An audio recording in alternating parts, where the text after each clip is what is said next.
What's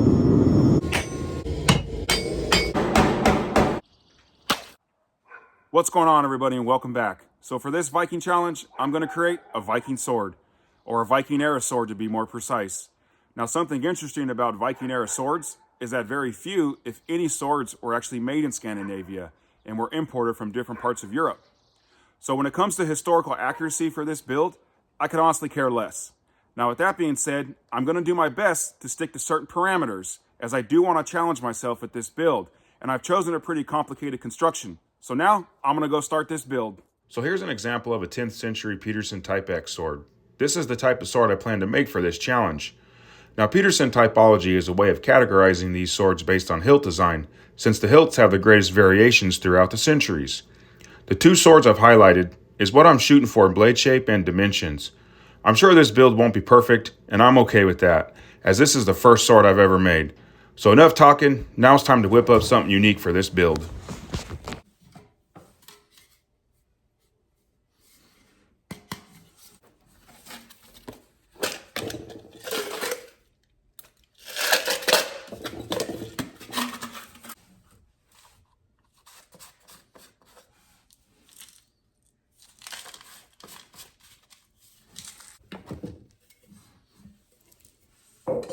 So this is going to be the largest ingot I've ever made.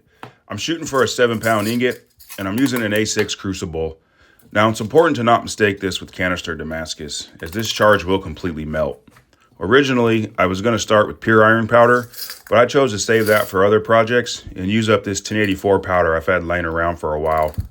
And because it has the exact carbon and manganese content I want for the edge of this sword. I'm also going to give this a shot of testosterone with some added alloying content of niobium and chromium. Now, the exact amount I'm adding, I'm not going to disclose that, but what I will say is it's not enough to have adverse effects on forging or heat treating characteristics.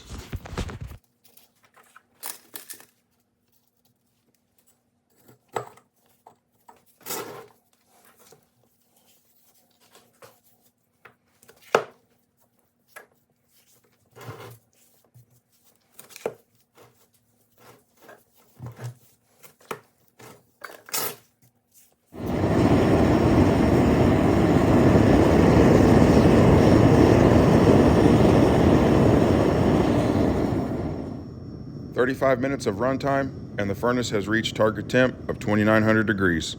I'll slowly back off closer to 2800 degrees and stay around this temp for about an hour.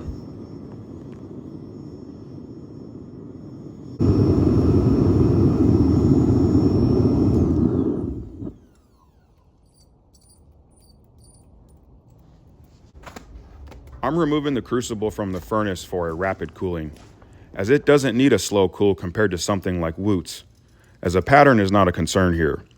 And I'll break this down a little. Now, as molten steel starts to solidify, it forms dendrites, which are simply iron crystals, and they solidify first as they have the highest solidification temperature, clearly visible on the surface of an ingot. Now, between these dendrites are what is known as the IDRs, or interdendritic regions, and that's where carbon, CFEs, and other impurities segregate as they get trapped in these areas during cooling. Essentially, as the steel cools, iron crystals are growing into a liquid matrix. Typically, I like to grind a window on the side of an ingot, etch it, and look at the structure under the microscope. Here is the structure of the crucible steel I made for this sword, and this, a Wootz ingot at 1.6% carbon and low in carbide forming elements. Now, the difference in these structures is simply due to carbon content and solidification rate. The crucible steel I've made for this project is a eutectoid steel, basically meaning it's roughly 0.8% carbon. So in a eutectoid steel, there are very few, if any, primary carbides forming, which have plenty of time to dissolve during cooling to ACM. The Wootz structure, on the other hand, having plenty of primary carbides forming during cooling, has a much shorter window cooling from liquid to ACM. And during that time, carbon is diffusing out of the IDRs rapidly and precipitates on the grain boundaries, as long as cooling is slow enough and there's no carbide forming elements to stabilize carbon in the IDRs.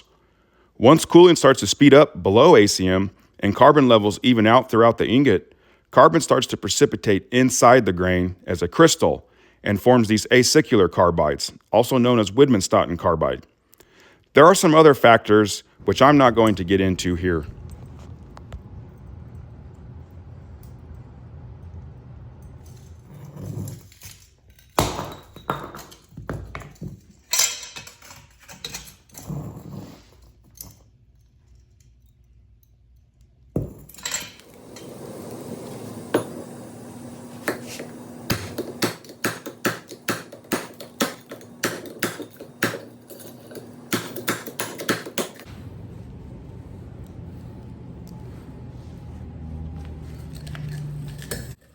Now, the reason I've explained a little about cooling and structures, which actually gets a lot more complicated, is a follow-up treatment before forging, sometimes referred to as a roast. Now, this is an important step, especially for woots or steels higher than 1% carbon. With the steel I've made for this sword, the structure is initially pearlite, and since it has such a long cooling window in austenite, it kind of acts as a roast, and is most likely safe to forge as is. But just in case there's some concentration of carbon in the center of this ingot, I gave it a short 45-minute roast. Now, in the case of a Woots ingot with a brittle structure and carbon that's somewhat diffused or not diffused at all, a roast treatment is essential to reduce the chances of failure and increase the ease of forging. That little furnace is really handy. I bought it for the purpose of roasting ingots. I usually just fire it up in my garage, and when it's ready, take it out to the forge as you see here. Now, I'm more than confident I could start reducing the ingot on the press, but I always like to strike the ingot at first just to get a feel if it's ready for battle. I welded a handle off camera, and the plan here is to forge the ingot in a top at spine fashion, meaning the top of the ingot will be on the end of the bar, as the top of the ingot is what I like to refer to as the crunchy, crappy part, and I don't want any of that to potentially be on the edge or a weld seam of this sword.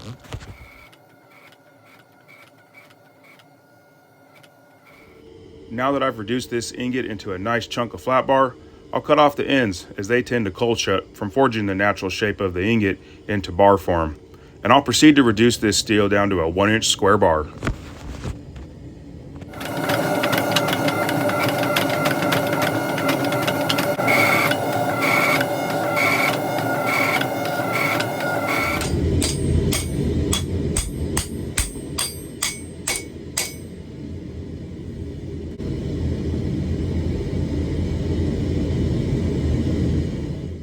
So this is a good time to explain how I'm constructing this sword.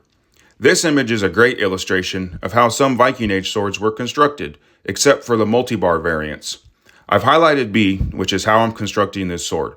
If we look closer here, 1 being the edge wrap will be the crucible steel, 3 and 2 will make up the core, 3 will be wrought iron, and 2 a medium carbon steel. It is also said that this is how the famous Ulfbert swords were actually made. Not the materials I'm using for my sword, just the construction. Yeah, I said it. I think it's worth mentioning that the Ulfbert swords being made from crucible steel by Alan Williams is a widely debated theory and is not fact. There has been a lot of study in Europe on these swords, which by X-ray analysis clearly show welding seams throughout these supposed crucible steel Ulfbert swords. Not to mention a clearly visible layered material structure on the surface of these swords. I tend to lean towards these swords were not made from crucible steel. I'm not trying to start a debate, just sharing some information that doesn't seem to be well known. I suggest if you're interested to look into it yourself. Now I'm going to process these wrought iron wagon wheels, which will be the cladding for the core of this sword.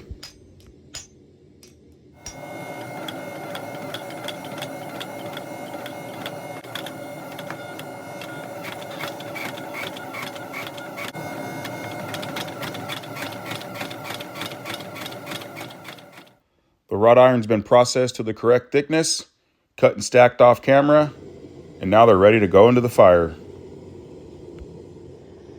I'll bring these billets up to about 2300 degrees, give them a few welding passes before I draw them out more aggressively.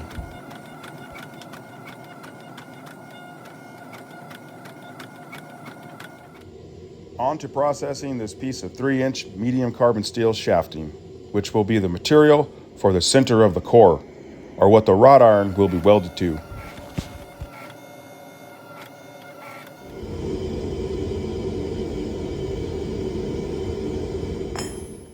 These 3 pieces will make up the core, the medium carbon steel in the center and the wrought iron on the outside.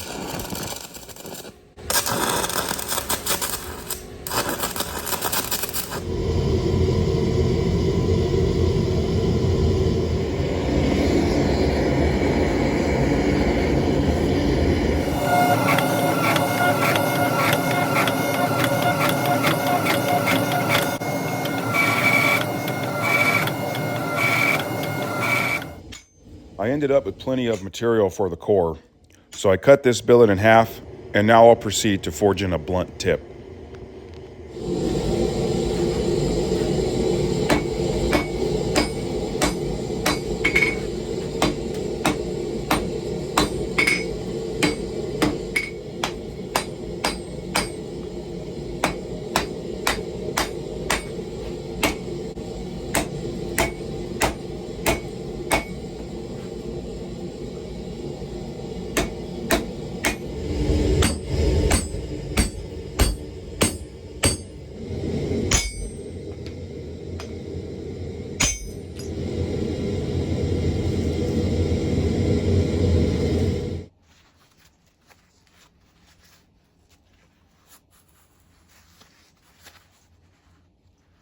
Okay, so I've got the ingot processed into a 1-inch bar. This is going to be the edge steel. And then I have the core processed, which is consisting of medium carbon steel and wrought iron cladding. As you can probably see, the transition between the two. So now I'm ready to wrap this bar around this core. So I actually tack welded the edge bar to the core and heated the edge bar and proceeded to bend it around the core when my tack welds failed. And then this whole thing turned into a conundrum of frustration and cuss words, which obviously I edited out. But eventually I got it fit and wrapped tight around the core.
Well, that turned out to be a pain, and nothing went as planned, but that's okay, that happens sometimes. You just gotta prevail.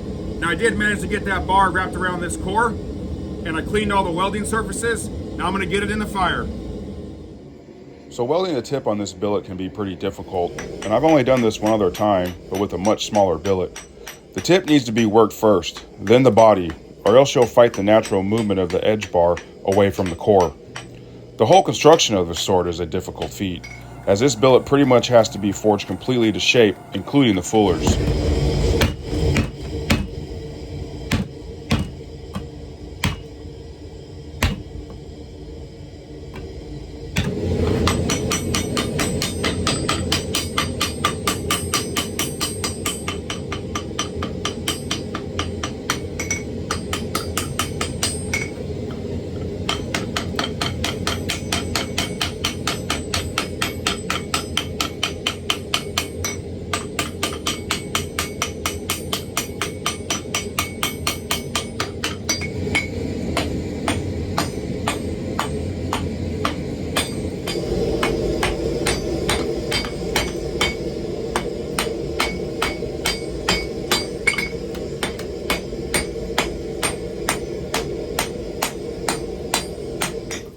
Well, that was a success, and I couldn't be more satisfied. So now I'm headed out of my shop, gonna sail my ship across the Arctic to Anchorage Forge. Thankfully, my good friend Gabe Fletcher of Anchorage Forge let me harness the power of his equipment and make easy work of drawing this billet out into the proper length needed.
So I'm pretty sure at this point, I've probably used every tool known to man to make this sword.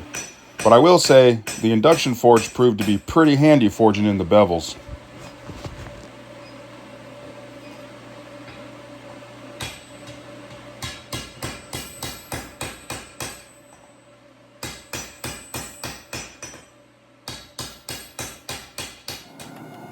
Once I had about 3/4 of the billet beveled, I forged in the tang and proceeded to finish beveling and tuning everything up in my forge in preparation to forge in the fullers.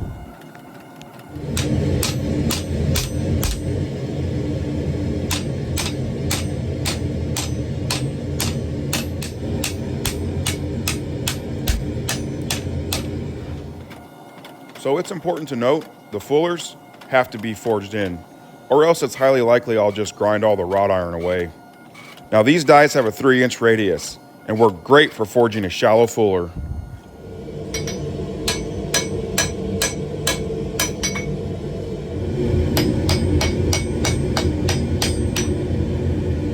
So far so good, tuning everything up in preparation for heat treatment, and I plan on doing the majority of finish grinding after the sword has been heat treated.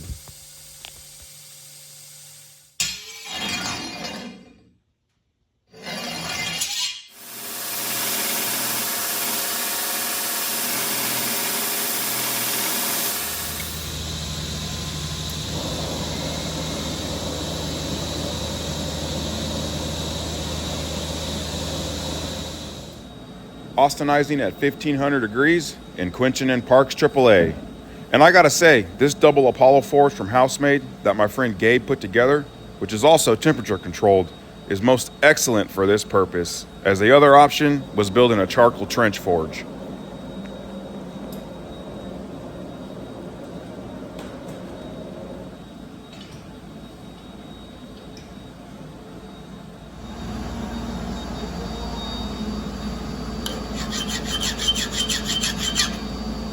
Now this is the Viking challenge, folks, and although I'm a judge in this challenge, you can vote for one of the other participating channels, so make sure you watch their builds and vote for your favorite. Voting links are in the description of each video. Also, a huge shout out and thanks to our sponsors. Well, heat treatment was a success, and I can now say I have a sword. So I tempered this off camera at my friend's shop. Now I'm going to jump into finished grinding, which I'll probably do most of that off camera, and then I'll start working on the crossguard and the pommel, so stay tuned. With the fullers forged in, it took no time at all cleaning them up on the grinder.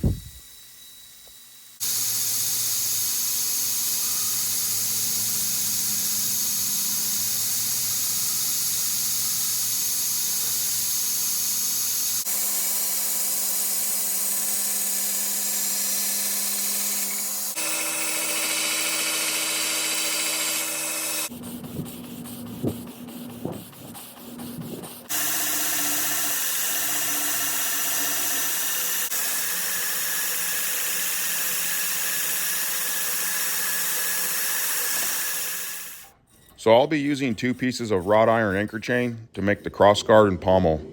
The piece on the right will be the crossguard, and the left was from a previous build and will be the pommel.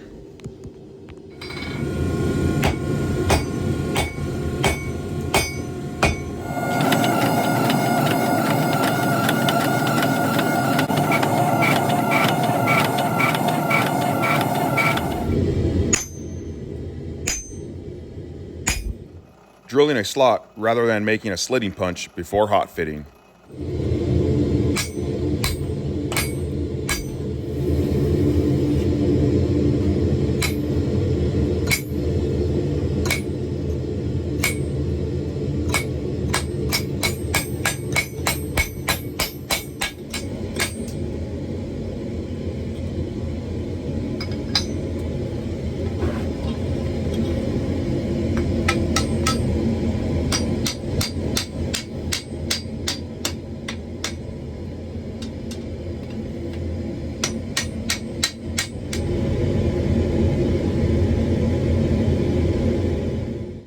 Pre-drilled the pommel billet as well, but did make this little drift that matches the tang.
Well, I think that actually came out looking great and is a pretty close comparison to a Type X hilt.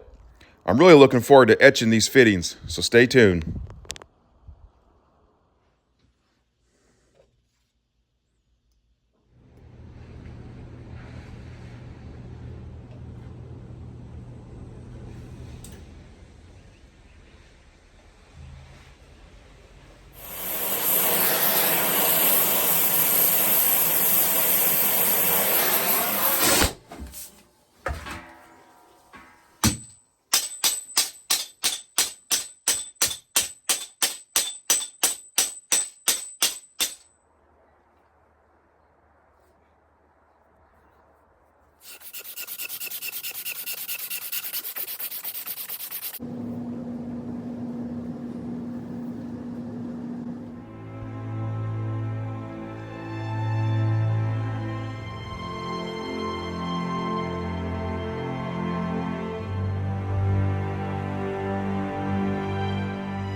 Well, folks, that's going to conclude this build, and this is my entry for the Viking Challenge. Now, I am extremely pleased with how this turned out, as it's my first sword, and it was not an easy feat. Now, there are some things about the sword that aren't completely perfect or historically accurate, but I'm okay with that. This sword is on the heavy side. I believe these swords were about 2 to 3 pounds, and I'm sure there was some variations, but this one happens to be about 4 pounds, which is considered heavy for a lesser man, but for me, it's completely light. The blade from crossguard to point is 30 inches in length, and I would have liked to have been 31, and I would have liked to have had more of a taper to the point. The point of balance is about 6 inches away from the crossguard. Now, the grip on this sword is just under 4 inches. That's like 3.9 something, so I just rounded up to 4 inches, and that's the area between the crossguard and the pommel.